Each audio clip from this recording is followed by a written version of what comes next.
โบราณเพิ่นว่าอย่าห่วมวงกับผู้มักจับผิดอย่าผูกมิตรกับพวกบ่ดีอย่าคุกคีกับพวกขี้อิจฉาอย่าคบหากับพวกแรงน้ำใจอย่าอยู่ใกล้พวกเข็นแก่โตเด้อพี่น้องเด้อในยามชีวิตย่ำแย่ก็อย่าตัวเจ้าของในยามได้ดีก็อย่าหลงละเลงในยามโด่งดังก็อย่ายิ่งอย่าโสในยามไร้หนทางก็อย่าสิ้นหวังในยามสมหวังก็อย่าตายใจชีวิตคนเฮามันมีทุกข์มีสุขมีดีมีร้ายปะปนกันไปครับยอมรับความจริงปรับตัวอยู่กับมันอย่างมีสติ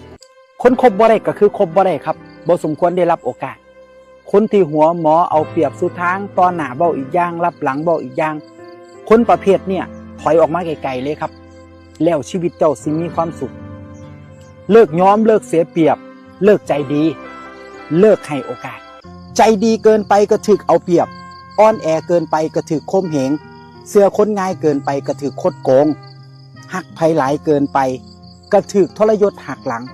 จื้อไว้เด้อโลกนี่มันบ่ได้ใจดีกับเฮาขนาดนั้นดอกเตรียมโตเตรียมใจอยู่กับความเป็นจริงให้ได้ที่สำคัญก็คืออยู่ภายใต้คำว่าพอดี